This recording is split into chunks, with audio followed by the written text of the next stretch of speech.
I pulled out my knife, he pulled out his gun, and we started making like ape sounds. This is how much water we had left. We got followed out by a mountain lion.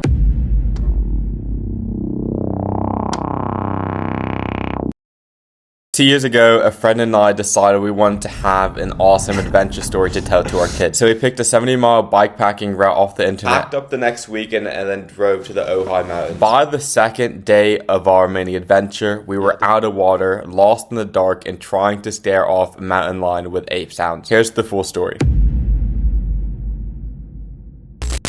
I think we might have just experienced the most dad lore heavy trip in our lifetime. We leave at 3:30 in the morning. I got like 5 hours of sleep. I got 1 hour of sleep. Get on Ojai, it's really nice. We get here about like 5 o'clock, I think. We start biking, it's real calm. So we thought like, this is light, bro. Some old lady gave us oranges. They were really good. Later down, we bike for a bit more. How you feeling?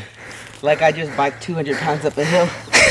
And that's when it starts to take a bit of a turn. Up to this point, it's been the easiest, most pleasant version of bikepacking we could have ever imagined. Old ladies giving us oranges, strangers offering us free gear. And at this point, we've done maybe 10 miles. And the other 60 miles were going to be nothing like that. It's not like a nice little fun journey. Now it's like actually turning into something. We get into the mountains. We can't bike it. So we're carrying our bikes on us on like the one wheel. We have like 50-pound bags on our 50-pound bike. And it's just straight uphill, maybe like 25% tilt. Impossible to bike. Rocks everywhere. One of us fell and our water bottle broke. So it was our gallon bottle and it's gone. Severely underwatered right now. And took the wrong way like 3 times. And now we're climbing this ridiculous slope. We get to the summit, we're like, all right, that was the hardest part done. I checked to see the elevation. Bro, we made it 1,000 feet and the highest peak is 6,000 feet. Bro, I knew we were cooked because that took 2 hours. Those 2 hours of climbing up to the false summit were so physically demanding, we thought that our app was broken because it said we've only done 1/6 of the elevation gain. We kept going. We tried to take this shortcut. It was actually a bad idea and it took us like an hour to get back. We're biking, it's all uphill and it's pretty hard. It's really hard actually. We have to walk a lot of it. Yeah, we get to like this valley view trail at about 4 o'clock. Sunset's at like 5 and we haven't made it to the campsite. Little did we know, now we're about to embark on the hardest part of the trail. And there's a potential that we might have to stay another day here for us to get out. So we're rationing our food a little bit. Our plan is to get to, it's pretty close to Heinz Peak. It's a campground. So we more than likely would be doing some riding in the dark. We start heading up Gridley Road. That name, bro. Trauma. Because we were biking, we started at 4. This road has so much trauma and it's literally just uphill. And this is the rest of the 5,000 feet.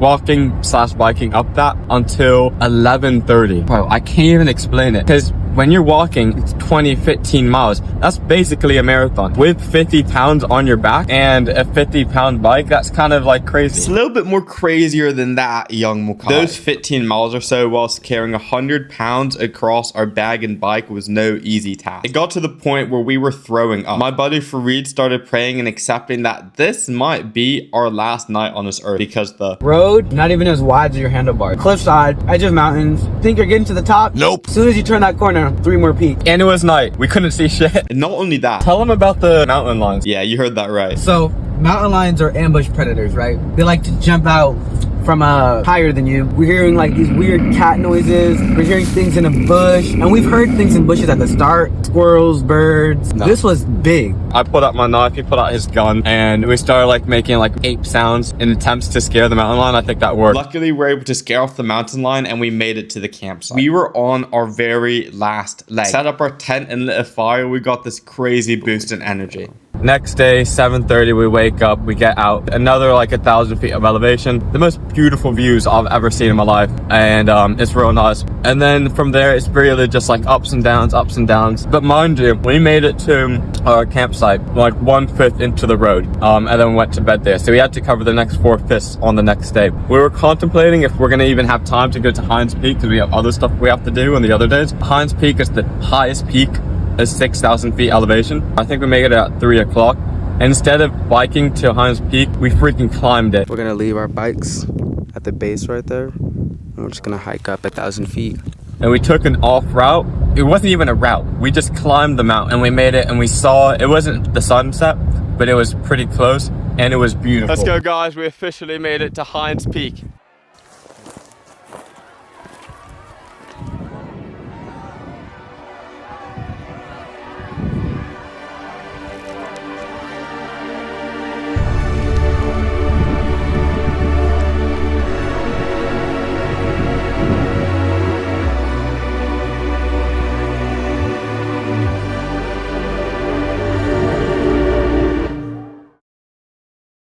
Just so you guys understand, we were at a 6,000 foot peak. We've done 10K in elevation, no water, no service, hours away from anyone. The only way out was this descent that we'd never done and was mostly in the dark. If one of us went down, the other would have to carry him out. The downhill trail, at first, it was heaven and hell at the same time. It was not the kind of thing you do with 50 pounds on your back. First of all, hella steep. Second of all, the wind on the ridgeline was so strong, it could blow you over if you're standing still. Rocks, bro, everywhere. I haven't mentioned this part.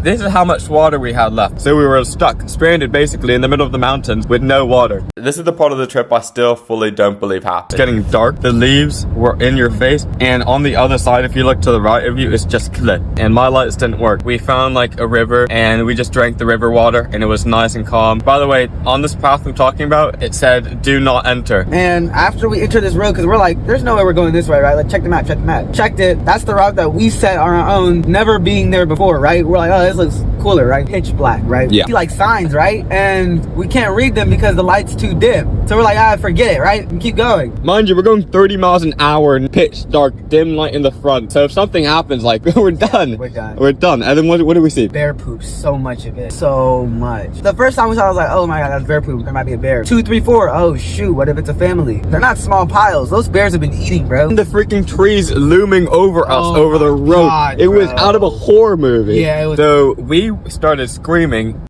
because we were trying to make as much noise as possible to scare anything. I think it worked. And then we finally made it into the highway interstate. Went like 40, 20 on that. We were going basically the same speed as the cars. We're on the California 150 West right now.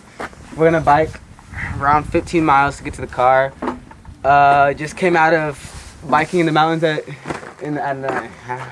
night. No water, no clean water for like 24 hours, I think. We got back to the car in the morning, and the clips that you've been watching throughout this video are us talking from that car ride home the same day we got back. I forgot this footage existed until about a week ago, and this trip is what got me into camping 2 years later, and this is still one of the hardest things that I've done. If you made it this far, you'll probably like the next video, so please subscribe. Ciao. Make sure to like and subscribe.